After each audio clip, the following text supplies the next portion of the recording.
काला साया।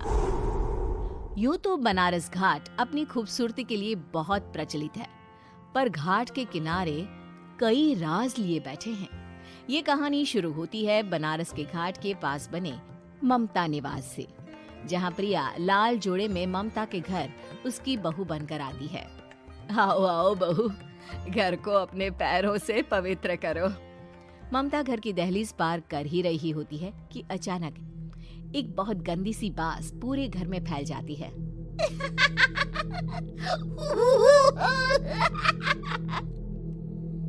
ये बदबू और ये आवाजें, ये कौन हंस रहा है माँ? अब ये पड़ोसी ना हमारे थोड़े अलग से है। कहाँ हम शाकाहारी और ये मांस मच्छी खाने वाले। छोड़, तू ध्यान मत दे और गृह प्रवेश कर। और हाँ बहू, अपनी सास की एक बात हमेशा याद रखना, इन पड़ोसियों से तो कभी बात नहीं करेगी। अच्छे लोग नहीं है ये। अपनी सास की ये बात मानेगी ना बेटा? हाँ माँ, जो आपकी मर्जी, मैं उनसे बात नहीं करूंगी। अगले दिन प्रिया अपनी पहली रसोई बनाने रसोई घर में जाती है। ये छोटी बात तो नाक में जा रही है। एक काम करती हूँ, खिड़की खोल देती हूँ। प्रिया खिड़की खोलने जाती है। इतने जाले, लगता है इस खिड़की को कभी खोला ही नहीं गया। पर ऐसा क्यों? ओह, नॉन वेज की स्मेल आती होगी ना। 2 मिनट के लिए खोल लेती हूँ, फिर बंद कर दूंगी। प्रिया खिड़की खोलती है। खिड़की खोलते ही उसकी नजर सामने वाले घर की खिड़की पर पड़ती है, जहाँ एक लड़की खड़ी होती है। हाथों में मेहंदी, लाल रंग की साड़ी, बिल्कुल सजी धजी, मानो प्रिया की तरह ही वो भी नई नवेली बहू हो। वो प्रिया को देखकर मुस्कुराती है। हे भगवान, माँ ने तो इनसे बात करने को मना किया था। प्रिया फौरन ही खिड़की बंद कर देती है और तवे पर चढ़े रोटी की ओर देखने लगती है, पर वहाँ रोटी न होकर मछली पड़ी होती है। ये क्या? पहली ही रसोई में इतनी बड़ी गलती! हे भगवान, अब मैं क्या करूं? प्रिया बहुत डर जाती है और फौरन रसोई की सफाई करने और फिर सभी के लिए खाना बनाने लग जाती है। जब वो सबको खाना परोसती है, सब तो ठीक है, मैं बेकार में चिंता कर रही थी। हे भगवान, ऐसे ही बस अपनी कृपा बनाए रखना। रात के वक्त जब सब सो रहे होते हैं, तब प्रिया को पायल की आवाज सुनाई देती है, जिससे उसकी आंख खुल जाती है। ये पायल की आवाज कहाँ से आ रही है? प्रिया उठकर उस आवाज के पीछे छत की सीढ़ियों तक जाती है। तभी उसे बच्चे के रोने की आवाज आती है। प्रिया छत पर जाती है तो क्या देखती है? वही लाल साड़ी वाली लड़की अपनी गोद में एक नवजात बच्चे को घुमा घुमा कर सुला रही है। तभी प्रिया की नजर उसके पेट पर पड़ती है। ओह गॉड, ये तो प्रेग्नेंट भी है। सुनिए, बच्चा सो नहीं रहा है क्या? मैं कुछ मदद करूं? नहीं नहीं, आपके घर वालों को अच्छा नहीं लगेगा, मैं संभाल लूंगी। स्नेहा की गोद से बच्चा हाथ मारकर प्रिया की गोद में आने को छटपटाने लगता है। दोनों घर अगल बगल में बने होने के कारण प्रिया उस बच्चे को गोद में ले लेती है। प्रिया के पास आते ही वो सो जाता है। बच्चे का वो स्पर्श रात भर प्रिया भूल नहीं पाती और अगली सुबह वो छत पर कपड़े सुखा रही होती है। तभी उसे एक औरत इशारा करके बुलाती है। स्नेहा कह रही थी बाबू तुम्हारी गोद में आते ही सो गया। मैं गौरी, स्नेहा की माँ हूँ। बहू, घर आना, बाबू को खिला भी लेना। शाम को जब घर पर कोई नहीं रहता, बच्चे से मिलने के लिए प्रिया छिपकर अपनी पड़ोसन के घर चली जाती है और कुछ देर बच्चे को खिलाकर वापस लौट आती है। इसके कुछ दिन बाद ही प्रिया को पता चलता है कि वो माँ बनने वाली है। ममता की खुशी का ठिकाना नहीं रहता।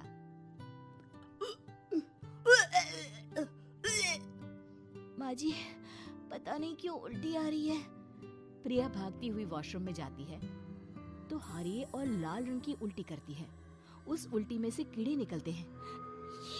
ये क्या? खून और ये कीड़े! माँ! माँ! प्रिया की आवाज सुनकर ममता दौड़ कर आती है, पर बेसिन में कुछ नहीं होता। प्रिया हक्की बक्की रह जाती है। ये सब क्या हो रहा है? प्रिया घबरा जाती है और अपने कमरे में जाकर सो जाती है। डर के कारण वो इतनी थक जाती है कि उसकी आंख लग जाती है। तब उसे ऐसा लगता है उसके पेट पर मानो कोई बैठा हुआ हो। कौन हो? प्रिया के पेट पर एक 5 महीने की बच्ची बैठी हुई थी, जो बुरी तरह जली हुई थी। माँ, तुम ही मुझे लाई ना अपने पेट में। मैं तुम्हारी माँ नहीं हूँ। कौन हो तुम?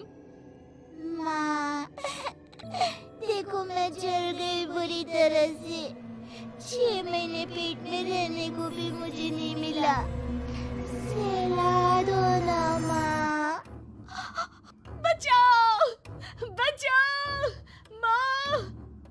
ममता दौड़कर कमरे में आती है। प्रिया की बातें सुनकर वो सब समझ जाती है। तू कहीं बगल वाले घर में तो नहीं जाकर आई ना बहू? मुझे माफ कर दो, मैं गई थी माँ। उस घर में सब मरे हुए हैं बहू। कई साल पहले स्नेहा उस घर में बहू बनकर आई थी। कुछ ही दिन में वो एक बच्चे को जन्म देने वाली थी। पूरा घर बच्चे के आने की खुशी में खोया था कि एक दिन अचानक उस घर में आग लग गई। सब बुरी तरह जलकर मर गए। गौरी आज भी दादी बनने का इंतजार कर रही है और इसीलिए स्नेहा ने अपना अजन्मा बच्चा तुम्हारी कोख में डाल दिया। ममता ये कह रही होती है कि पीछे से उसके पैरों को एक बच्चा पकड़ लेता है। दादी, दादी। माँ, स्नेहा की गोद में यही बच्चा था। ये बच्चा कौन है फिर? तेरी मौत है। तेरी भी दादी। जिस चीज का ममता को डर था वही हो गया। ममता निवास के ऊपर मौत ने चादर बिछा दी थी। प्रिया का पेट ऐसे बढ़ जाता है मानो 9 महीने का हो। 2 हाथ उसके पेट से बाहर निकलते हैं। बहू, संतोष को फोन कर, किसी पंडित जी को बुला बहू। प्रिया का पति भागता हुआ घर आता है। ये तो होना ही था माँ। तेरा पाप तेरे सामने आ गया तो तू सह नहीं पा रही है। स्नेहा घर में आग लगी नहीं थी, माँ ने लगाई थी, प्रॉपर्टी की लालच में। और वो बच्चा मेरी पहली पत्नी का बच्चा है, मेरा बेटा, जो कि उस आग की चपेट का शिकार हो गया था। मैंने तुमसे ये सब माँ के कहने पर छुपाया था।